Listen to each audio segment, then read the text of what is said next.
오늘은 말씀은 상상력의 변화를 일으킨다라는 제목으로 하나님 말씀 전하도록 하겠습니다.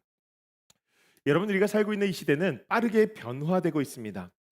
특별히 인공지능의 변화가 두드러지죠. 최근에 인공지능의 아버지라 불리는 샘 알트만이 이런 이야기를 했습니다. 심히 우려스럽다. 앞으로 인공지능으로 인하여 굉장히 많은 범죄가 일어나게 될 거다. 음성이나 얼굴 인식 이런 것들은 지금의 기술로도 구현이 가능하다. 제가 이 기사를 보자마자 갑자기 그런 생각이 들었습니다. 여러분, 요즘 미국도 이 보이스피싱 때문에 피해를 당하시는 분들이 많잖아요. 그런데 만약에 이 인공지능의 요소가 포함된 보이스피싱이 일어나면 이거는 일반인들이 분별하기가 쉽지 않겠다는 생각이 들더라고요. 진짜 자녀들의 목소리라든지 부모의 얼굴이 나와서 납치된 것처럼 어떤 일이 있는 것처럼 그러면 속을 수밖에 없겠다라는 생각이 들었습니다. 그래서 가만히 생각하다가 하루는 아내한테 이런 얘기를 했어요. 군대 암구호처럼 이 패밀리 패스워드를 만들어야 되겠다. 그래서 이 군대 가면은 이 아군과 적군을 가리기 위해서 이 암구호를 사용하는데 여러분들이 잘 아는 암구호 한번 해볼까요? 조이풀 맞아 교회 그렇게 조이풀 교회 천방 지축 맞아 천방지축 그런 것처럼 이 암구를 사용해 가지고서는 조금 더 분별하면은 좋지 않을까라는 생각이 든 거죠. 여러분, 앞으로 세상은 우리가 정말 상상할 수 없을 정도로 다르게 변화될 것입니다. 우리가 이 변화의 시대를 살고 있다는 거예요. 그런데 신기하게도 이 변화의 시대 가운데 이 변화를 거부하면서 고집스럽게 그 자리를 지키고 있는 존재들이 있는데 그것은 바로 우리들 사람입니다.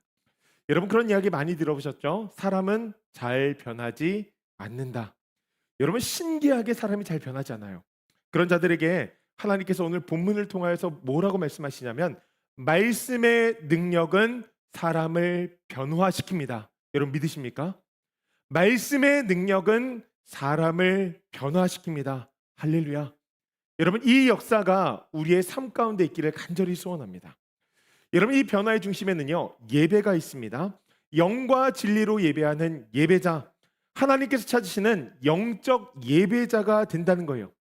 바울은 오늘 본문에서 그것을 산재물이란 단어로 표현합니다. 이 말은 죽음을 의미하고 동시에 새롭게 살아가는 것을 의미하죠. 여러분, 성경이 우리에게 새로운 피조물이라고 선언하잖아요. 우리의 믿음 가운데에는 실제적인 변화가 동반되어진다는 것입니다. 말씀을 대하는 사람들, 말씀을 듣고 묵상하는 사람들, 그 말씀을 붙잡고 성령의 능력을 이미 보면 그렇게 변하지 않던 사람들도 변하게 되어진다는 거예요. 여러분, 오늘 본문을 보면 우리가 어떤 변화를 받아야 되는지 우리에게 이렇게 전합니다. 마음의 변화를 받으라. 여러분, 여기 마음이라는 단어가 이 단순한 감정을 의미하는 단어가 아닙니다. 헬라어로 노스라는 단어인데요. 우리의 생각과 사고 체계, 가치 판단의 전체를 포괄하는 개념의 단어입니다. 그러니까 우리가 현실을 어떻게 인식하고 무엇이 중요하다고 여기며 어떤 기준으로 판단하고 결정하는지, 여러분, 이 모든 것을 담은 단어가 바로 마음이란 단어예요. 하나님께서 말씀하시는 변화는 우리의 감정이 아니라 사고방식, 바로 세계관의 변화라는 것입니다. 여러분, 이 변화가 얼마나 큰 변화인지 마음의 변화할 때 변화란 단어도요 애벌레가 나비가 되어지는 과정을 설명할 때 쓰는 단어입니다.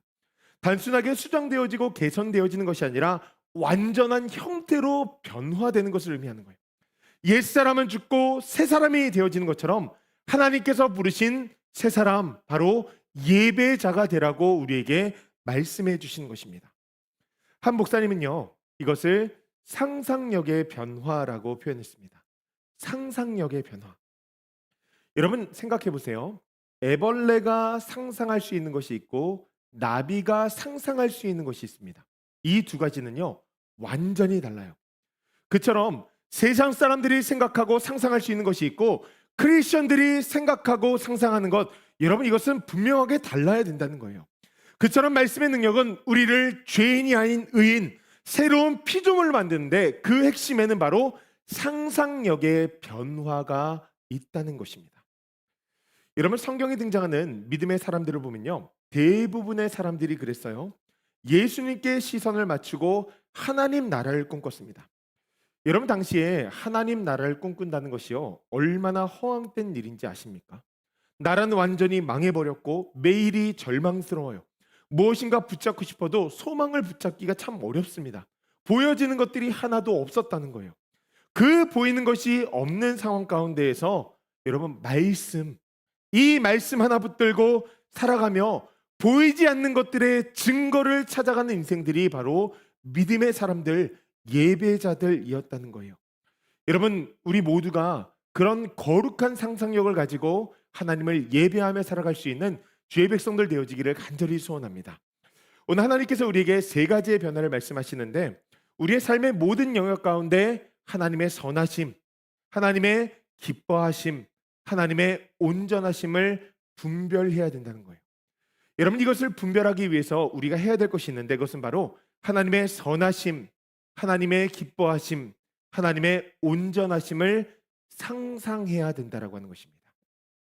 여러분 세 가지를 한번 살펴볼게요. 첫째로 우리는 하나님의 선하심을 상상해야 됩니다. 여러분 바울이 사용한 단어 선하다라는 단어는 아가토스라는 단어인데 이것은 착한 것을 넘어서는 개념입니다. 세 가지의 개념이 포함이 되어 있는데 도덕적으로 옳고 본질적으로 가치가 있으며 좋은 결과를 만드는 것을 의미해요. 도덕적으로 옳고 본질적으로 가치가 있으며 좋은 결과를 만드는 것. 여러분 당시 철학자들은요 이 선에 굉장히 관심이 많았습니다. 선이 사람이 지향해야 될 최고의 목표라고 생각을 했거든요. 그들은 이것을 통하여서 행복을 얻을 수 있다고 생각했습니다. 여러분 철학자들은 이렇게 생각했는데 이 선이라는 개념이 복잡하잖아요. 도덕적으로 옳고 가치가 있으며 좋은 결과를 만드는 것. 그러니 사람들은요 이 선을 이렇게 이해했을 것입니다. 선을 추구하면 행복을 얻을 수 있다. 여러분 이렇게 간단하게 생각했을 거예요. 그런데 이것이 인간의 욕망과 맞닿으면 어떻게 될까요? 우리가 행복하면 그것이 선이다. 여러분 이렇게 변질이 되어지는 거예요. 여러분 여기서부터 문제가 시작되어지는 것입니다. 인생을 살아가면서 사람들이 행복을 추구하는데 그 행복을 추구하는 것이 선이 되어버린 거예요. 사람들이 어떻게 생각을 하고 어떤 감정을 느끼냐에 따라서 때로는 악이 선으로 둔갑되어지기도 하는 것이죠. 여러분 당시 로마 교회 사람들에게 행복은 무엇이었을까요? 아마도 그 행복은 출세와 명예와 권력과 부를 얻는 것, 여러분 것이 행복이었을 것입니다. 철저하게 인간 중심의 성공이 행복이 되었다는 거예요. 여러분 그렇다면 오늘은 어떻습니까? 좋은 대학, 좋은 직장, 좋은 집, 풍요로운 노후. 여러분 표현은 달라도 본질적으로는 같다는 거예요. 모든 선함의 중심에 내가 위치하고 있다는 것이죠. 여러분 바울은요 그것이 진짜 선이 아니라고 선언하는 거예요. 그래서 그 앞에 하나님이란 단어를 넣은 것입니다. 하나님의 선하심, 내 중심이 아니라 하나님 중심의 선하심을 분별하라는 거예요. 여러분 이 말은 하나님의 행복을 상상하라는 것입니다. 이것을 잘 보여주는 인물이 바로 요셉인데요. 요셉의 형들을 한번 생각해 보십시오. 그들이 추구한 행복은 무엇입니까? 아버지의 사랑이었어요. 그 사랑을 받으려면 요셉이 사라져야 됩니다. 그래서 그들은 그들의 행복을 위해서 요셉을 팔아버렸어요. 악이 선으로 둔갑되어 버렸죠. 전형적인 인간 중심의 선, 자기 중심의 행복을 추구하며 우리가 삶을 살아간다는 거예요. 여러분 성경이 이것을 뭐라고 이야기하냐면 죄라고 부릅니다. 여러분 그로 인해서 요셉은 노예가 되어지고 종이 되고 심지어는 누명을 쓰고 감옥에 갇혀서 정말 말할 수 없는 고난을 당하게 되죠. 인간적으로 보면 아무런 의미 없는 13년의 시간을 보내게 됩니다. 그런데 하나님은요 이 요셉의 인생을 형통이라고 정의하세요. 무엇일까요? 요셉은 오늘 내가 살아가는 그 삶 속에서 하나님의 선함, 하나님의 행복을 상상하며 그 하루, 고통스러운 하루를 버티며 견디며 살아갔다는 거예요. 여러분 그가 형들을 만났을 때 어떻게 고백합니까? 당신들을 나를 해하려 했으나 하나님은 그것을 선으로 바꾸사. 여러분 여기 선이란 단어가 토브란 단어인데 창세기 1장에서 하나님께서 창조하실 때 하나님이 보시기 좋았더라, 여러분 말씀하실 때 그 단어가 바로 토브란 단어입니다. 이 단어가 신약의 헬라어로 아가파오라는 단어로 쓰인 거예요. 도덕적으로 옳고 가치 있고 좋은 결과를 만드는 것, 여러분 이것을 인간 중심이 아니라 하나님 중심으로 생각하며 상상해야 된다는 거예요. 요셉이 그 고통스럽고 어려운 시간을 버틸 수 있었던 것은, 또한 세상의 권력을 한 손에 쥐고도 형제들에게 복수하지 않은 이유는 바로 하나님의 선하심, 하나님의 행복을 상상했기 때문이라는 거예요. 여러분 그 상상력이 오늘 우리의 삶을 바꾼다는 것입니다. 여러분 성경에는요, 그와 정반대로 행동한 인물들도 있습니다. 베드로예요. 가이사랴 빌립보에 도착했을 때 베드로가 예수님에게 이런 신앙 고백을 합니다. 주는 그리스도시요 살아계신 하나님의 아들이십니다. 예수님께서 이게 이제 때가 됐구나, 이 십자가의 고난과 죽음에 대해서 말씀하세요. 그랬더니 베드로가 어떻게 반응을 합니까? 주님, 그 일이 결코 일어나서는 안 됩니다. 그러니까 생각 똑바로 하십시오. 여러분 왜 베드로가 이런 반응을 보였을까요? 그것은 딱 하나요. 베드로의 상상력은 인간 중심이었거든요. 고난 없는 메시아, 로마와 같은 제국이 하나님 나라 예수를 통하여 이루어지는 나라가 되기를 원했다는 거예요. 그러나 하나님의 선하심은 다르죠. 십자가를 통하여서 구원이 되어지는 것, 고난을 통한 회복이 있어야 되는 거예요.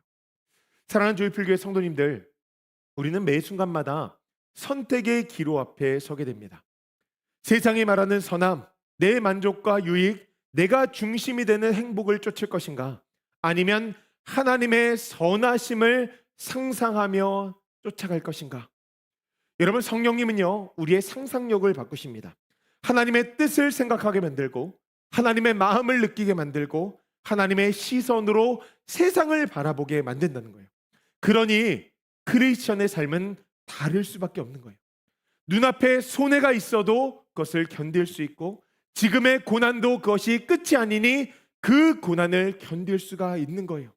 여러분 그 자리 가운데에서 하나님의 선하심을 상상하며 나아갈 때 여러분 우리의 선택이 바뀐다는 것입니다. 여러분 그렇게 선택하며 분별하며 살아갈 수 있는 주의 백성들 되어지기를 주님의 이름으로 간절히 축복합니다. 둘째로는 하나님의 기쁨을 상상해야 됩니다. 여러분 여기 기뻐하다라는 단어가 유아레스토스라는 단어인데, 완전히 만족스럽고 받아들일 만한 것이라는 의미예요. 당시 로마 사회에서 이것이 굉장히 의미가 있었는데요. 황제나 상급자에게 바쳐지는 재물이나 어떤 행위가 완전하고 받아들여질 만한 것인가, 여러분 이것을 판단할 때 쓰인 단어가 바로 유아레스토스, 바로 기뻐하다라는 단어예요. 그러니까 이 로마 시민들이요, 황제의 기쁨을 위해서 부단히 애를 썼다는 거예요. 여러분 이것이 얼마나 피곤한 일입니까? 왜냐하면 사람의 마음은 흔들리는 갈대와 같거든요. 제가 최근에 전사님한테 전사님 휴가 다녀오세요 그랬더니 전사님 저한테 제가 휴가가 있나요? 묻는 거예요. 그래서 제가 제 휴가가 저희 교회 올 때 6주입니다. 선교 섬김위원들이 어떻게 정하고 주셨는지 모르겠는데 제가 이것을 개인적인 휴가로 4주, 그 다음에 컨티뉴 에듀케이션으로 2주 이렇게 사용하려고 합니다. 그럼 풀타임이 4주면 파타임은 1주를 하는 것이 합리적인 것 같아요. 그랬더니 전사님이 그럼 목사님 저는 이번에 휴가를 안 쓰고 이 모든 휴가를 한국 갈 때 몰아서 쓰겠습니다. 그런데 이 휴가 기간은 목사님이 기분이 좋을 때 제가 다시 여쭤보겠습니다. 저한테 그렇게 물어보는 거예요. 그래서 제가 전사님 생각이 참 지혜롭습니다. 근데 여러분 한번 생각해 보세요. 전사님이 그 생각을 하면서 제 눈치 많이 보겠죠. 그래서 저는 이것을 섬김위원회에 넘겨드리려고 그래요. 여러분 이게 얼마나 피곤한 일이에요. 사람 눈치 보면서 살아가는 것, 이 사람이 기쁠까 안 기쁠까, 여러분 그거 보는 게 참 쉽지 않습니다. 여러분 이 사람 중심적인 생각과 사고 쉽지 않다는 거예요. 그렇기 때문에 우리가 관심을 가져야 될 것은요, 사람이 아니라 하나님이라고 하는 것입니다. 하나님이 기뻐하시는 것, 여러분 하나님의 기쁨을 상상해야 된다는 거예요. 하나님께서 받으실 만한 것인가, 여러분 그것을 고민해야 된다는 것이죠. 여러분 제가 할리데이 위켄드 가운데 놀러 가지 말고 예배 자리를 지키자고 계속적으로 외치는 것도 여러분, 가장 귀한 시간을 하나님 앞에 드리면 하나님 얼마나 기뻐하실까요? 여러분, 우리가 예배를 드리면서 내가 변화된 사람인지 아닌지를 구분해 볼 수 있어요. 내가 원하는 것을 하나님 앞에 드리려고 하는가, 아니면 하나님께서 기뻐하시도록 내가 드리는가, 내가 사람들의 시선을 드리면서 예배 드리는가, 아니면 하나님의 시선을 의식하는 사람인가. 여러분, 늘 하나님의 기쁨을 상상해야 된다는 거예요. 여러분, 이것을 명확하게 보여준 인물이 바로 사도 바울입니다. 바울은 예수님을 만나기 전에 유대교 전통 가운데서 열심을 지키면서 사람들에게 인정받는 사람이었어요. 가말리엘 문화의 수제자였고 바리새인 중에 바리새인이었습니다. 율법으로는 흠이 없다고 정평나인 사람이었어요. 그런 그가 복음을 들었어요. 말씀의 능력을 체험했습니다. 그리고 삶의 방향이 완전히 바뀌었어요. 여러분, 그것을 어디서 볼 수 있냐면 갈라디아서 1장 10절에 그의 고백에서 볼 수 있어요. 이렇게 고백합니다. 우리 한번 같이 읽어볼까요? 이제 내가 사람들에게 좋게 하랴 하나님께 좋게 하랴, 사람들에게 기쁨을 구하랴 내가 지금까지 사람의 기쁨을 구하였다면 그리스도의 종이 아니니라. 아멘. 명확하죠. 그리스도의 종은요, 하나님의 기쁨을 구한다는 거예요. 하나님의 기쁨에 초점이 맞춰지는 거예요. 그렇게 하나님의 기쁨을 상상하니 여러분, 삶의 방향이 바뀌는 거예요. 예수님을 위해서 받는 고난 받을 만해요. 감옥에 갇혀서 찬송할 수 있어요. 때로는 매를 맞아도 이 복음 전하는 것을 멈출 수가 없는 거예요. 왜냐하면 그 길이 하나님께서 기뻐하시는 길이기 때문입니다. 여러분, 예수님의 어머니 마리아도 그 기쁨을 상상한 사람이죠. 천사 가브리엘이 그녀에게 나타나서 그녀가 예수님을 잉태할 것이라고 이야기합니다. 여러분, 이건요, 마리아에게 재앙입니다. 당시 유대 사회에서 이 약혼한 여인이 임신을 했다. 여러분, 이것은 율법으로 돌마다 죽을 죄였어요. 최소한으로 그냥 사회적으로 매장당할 것입니다. 그런데 마리아가 그것을 거절하지 않습니다. 여러분, 마리아가 뭐라고 고백합니까? 주의 여종이오니 말씀대로 내게 이루어지이다. 여러분, 놀라운 순종의 고백을 하죠. 자신의 안정과 명예와 미래와 사람들이 어떻게 생각할지, 여러분, 그것보다 하나님의 기쁨을 상상했다는 거예요. 여러분, 이 고백 가운데에는 놀라운 믿음이 담겨 있습니다. 하나님이 기뻐하신다고 한다면 내가 그 대가 치르겠습니다. 감당하겠습니다. 하나님의 기쁨을 상상한다는 거예요. 한 청년이 이 미국에서 전문의의 과정을 거치고 굉장히 좋은 병원에서 일할 기회가 생겼는데, 동시에 하필이면 그때 은혜를 받아서 의료 선교사로 아프리카로 가라는 부르심을 받았습니다. 제가 그 이야기를 듣는데 말리고 싶더라고요. 여러분, 여기 있으면 돈도 잘 벌 수 있고 누릴 수 있는 것이 얼마나 많아요. 개인적인 커리어부터 시작해서 존경도 받을 수 있고 임정도 받을 수 있고 남들이 가질 수 있는 모든 것을 누리면서 살아갈 수 있는데, 여러분, 중요한 것은요, 그 청년에게 그런 모든 것들이 상상되어지지 않았다는 거예요. 주변의 사람들이 하도 걱정을 하니까 끊임없이 하나님 앞에 물었다고 합니다. 하나님, 안정된 미래를 포기하고 불확실한 그 미지의 세계로 가는 것이 옳습니까? 여러분, 그 친구에게 하나의 기준이 딱 있었는데, 그것은 무엇이냐면 하나님이 기뻐하실 만한 일인가. 여러분, 그 확신 가운데 아프리카로 왔어요. 처음에 선교 편지가 오는데, 목사님, 선교지가 이렇게 힘들다는 것을 왜 말씀 안 해주셨어요? 거기서 시작을 하더니, 그런데 그 친구가 이런 얘기를 해요. 저는 지금까지 살아온 인생 중에 가장 만족스러운 시간을 보내고 있습니다. 제 마음 가운데 하나님께서 저를 보시고 기뻐하신다는 믿음이 가장 큽니다. 여러분, 이것은요, 상상력의 변화가 일어난 사람의 고백이라는 거예요. 사람들의 기대나 사회적 성공이 아니라 하나님의 기쁨을 상상하고 오늘 지금 내 앞에 있는 것을 선택하는 거예요. 여러분, 그것이 바로 분별이라고 하는 것입니다. 사랑하는 조이필교회 성도님들, 우리가 하나님의 기쁨을 상상하며 살아갈 수 있는 주의 백성들 되어지기를 주님의 이름으로 간절히 축복합니다. 셋째로는 하나님의 온전하심을 상상해야 됩니다. 여러분, 여기 온전하다는 단어가 텔레이오스라는 단어인데 목적을 완전히 달성한 상태를 의미합니다. 바울이 말하는 하나님의 온전하심은 하나님의 이 땅의 모든 계획이 완벽하고 그 목적을 향해 정확히 진행되어지고 있는 상태를 의미해요. 여러분, 우리는 살면서 사실 불의하고 정의롭지 못한, 이해되지 않는 불안한 상황들을 자주 마주합니다. 이유를 알 수 없는 상황들이 우리의 삶 가운데 너무 많아요. 그러나 하나님의 계획 안에 그 일이 있고, 내가 오늘 마주하는 그 사건 가운데에는 하나의 의미가 있다는 것을 우리가 기억해야 된다는 거예요. 여러분, 그것을 상상하는 것이 바로 하나님의 온전하심을 분별하는 것입니다. 여러분, 다니엘을 한번 가만히 생각해 보십시오. 다니엘은 10대에 바벨론의 포로로 끌려가서 조국을 잃고 가족과 헤어지고 이방 땅에서 이방의 신들을 섬기며 이방의 왕들을 섬기며 살아야 됐어요. 여러분, 인간의 관점으로 보면 너무나 불행하지 않습니까? 심지어 교육을 받으면서 매 순간마다 테스트를 받아야 됐어요. 여러분, 너무나 쉽지 않은 삶을 살아가는 것이죠.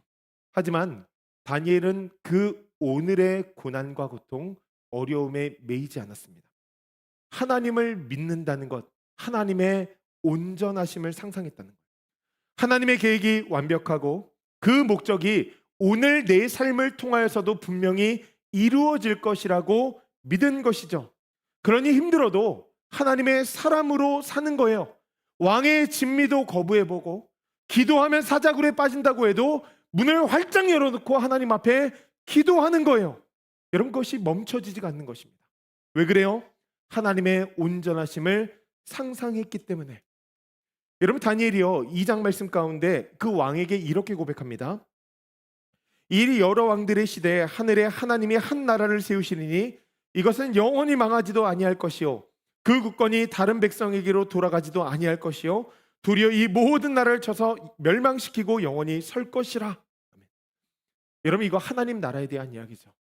그 나라가 온전히 설 것을 선언하는 거예요. 여러분, 이것이 바로 포로기를 살아갔던 다니엘의 상상력이었다는 것입니다. 여러분, 하나님의 온전하심을 상상하게 되면 늘 하나님께서 무엇을 우리에게 말씀하시고 내 삶 가운데 무엇을 이루어야 될지를 생각해 보게 된다는 거예요. 그 온전하심을 상상할 때 오늘의 내 삶의 태도가 바뀐다는 것입니다. 얼마 전에 제가 가르쳤던 친구가 심장마비로 죽었습니다. 젊은 나이에 죽은 그 친구를 생각을 하니까 제 마음이 많이 아프더라고요. 교회 한동안 나오지 않다가 제가 부임해서 이제 출석 리스트를 보면서 전화도 하고 문자도 하고 그러면서 교회 나오게 되었고, 그렇게 미디어 팀으로 섬기면서 그것도 뭐 일한다고 막 못한다고 하는 걸 씨름하고 해서 그렇게 정착하고, 또 그중에 성경 공부도 함께하고 그러면서 이제 교회에 좀 정착을 하게 되었어요. 그런데 그 친구가 죽었다는 소식을 듣는데 믿겨지지가 않더라고요. 저는 그 친구의 인생 가운데 4년 반의 시간을 함께 했거든요. 그런데 그 4년 반의 시간을 함께 보낸 것 때문에 제 마음이 너무 힘든 거예요. 그런데 제가 갑자기 그 생각이 들어요. 그 친구의 부모님은 어떨까? 그래서 제가 그 부고의 소식을 전하는 친구들에게 그 부모님을 좀 잘 챙겼으면 좋겠다고 이야기를 했어요. 그런데 그 부모님이요, 정말 믿음의 사람이에요. 여러분, 자식을 죽으면 가슴에 묻는다고 이야기하잖아요. 그런데 장례를 집례할 때 이 목사님을 만나서 이런 얘기를 했다는 거예요. 목사님, 제가 아들의 결혼을 위해서 그렇게 기도했는데 오늘 드디어 우리 아이가 예수님의 신부가 되어서 결혼을 하게 되었네요. 오늘 이 장례식이 결혼식이 되었으면 좋겠습니다. 그러니 목사님, 이 장례식을 결혼식으로 집례해 주세요. 여러분, 하나님의 온전하심을 믿는다는 것은요, 이거예요. 현재의 고통과 어려움에 집중하면서 신세한탄하고 불평과 불만을 터뜨리는 것이 아니라 하나님께서 내게 주신 이 상황 가운데 하나님의 뜻이 있겠지. 이 뜻 가운데에서 가장 좋은 것 하나님께서 우리에게 주실 것인데, 여러분, 그것을 상상하는 거예요. 그럼 그것을 통하여서 선택되어지는 것들은 하나님의 목적이 달성되어지는 것이죠. 여러분, 바울이 왜 우리에게 범사에 감사하라고 이야기할까요? 상황이 좋고 환경이 좋아서 감사하라고 이야기합니까? 그렇지 않죠. 오늘 내 삶을 통하여서 하나님께서 무엇인가 그 계획이 이루어질 것이니 불완전하지만 감사하라는 거예요. 여러분, 우리는요 정말로 빠른 해결책을 원하지만 하나님의 타이밍은요 정확한 시간에 이루어진다는 것을 꼭 기억해야 됩니다. 여러분, 그래서 요셉은 13년을 기다렸고 다니엘은 바벨론에서 평생을 살았어요. 여러분, 하나님의 온전하신 계획은요 우리의 생각과 우리의 스케줄과 전혀 다른 차원에서 이루어진다는 거예요. 중요한 것은 우리가 그 하나님의 온전하심을 상상하며 하나님께서 바라시는 선택을 매 순간 할 수 있는가. 여러분, 그것이 바로 분별력이라고 하는 것입니다. 저는 우리 모두가 하나님의 온전하심, 하나님께서 이 땅 가운데 하나님의 계획을 완벽하게 이루실 것이라는 것, 여러분 그것을 상상하며 오늘의 분별력을 가지고 살아갈 수 있는 우리 모두가 되어지기를 주님의 이름으로 간절히 축복합니다. 말씀을 마무리합니다. 여러분, 하나님의 교회는요 상상력을 키우는 교회가 되어야 됩니다. 하나님은 성경을 통하여서 우리에게 어떤 계획을 가지고 계시며 그 결과가 어떠할지에 대해서 우리에게 분명히 말씀하셨어요. 그리고 그 기준을 우리에게 성경을 통해서 주셨습니다. 여러분, 그렇다고 한다면 우리는 이 말씀을 보면서 그 능력을 맛보아야 한다는 것이죠. 여러분, 우리 안에 기준을 세우고 하나님께서 이루실 그 일들을 상상하는 거예요. 여러분, 그것을 선택하며 살아가는 것입니다. 여러분, 그 상상력이 오늘 우리의 삶을 결정한다는 거예요. 사랑하는 조이풀교회 성도님들, 우리는 말씀의 능력으로 변화되어야 됩니다. 정말로 영과 진리로 예배하는 영적인 예배자가 되어야 되고, 성령의 능력으로 생각이 바뀌는 것이 아니라 상상력이 변화되어야 된다는 거예요. 내 경험으로 세상의 기준으로 생각하고 예측하고 예상하는 인생이 아니라 거룩한 상상력으로 고난 가운데에서도 하나님의 선하심을 선택하고 유혹 앞에서도 하나님의 기뻐하심을 선택하며 실패 가운데에도 하나님의 온전하심을 선택하는 인생, 여러분 기도하며 나아갈 때 우리에게 그것을 주실 것입니다. 여러분, 그래서 이번 주에는 이 말씀을 매일같이 외쳤으면 좋겠습니다. 우리 한번 같이 읽어보면 좋겠는데요. 우리 한번 같이 읽겠습니다. 하나님, 시작. 하나님, 내 상상력을 복음으로 새롭게 하소서. 하나님의 선하심, 하나님의 기뻐하심, 온전하심을 선택하는 예배자로 살게 하소서. 아멘. 하나님, 내 상상력을 복음으로 변화시켜 주시옵소서. 하나님의 선하심, 기뻐하심, 온전하심을 선택하는 예배자로 살게 하소서. 여러분, 아침 먹을 때, 점심 먹을 때, 저녁 먹을 때 한 번씩 외치면서 우리에게 거룩한 상상력이 임하길, 그것을 통하여서 하나님의 교회, 우리가 변화되어지기를 꿈꾸며 나아갈 수 있는 우리 주일불교의 모든 성도들 되어지기를 주님의 이름으로 간절히 축복합니다.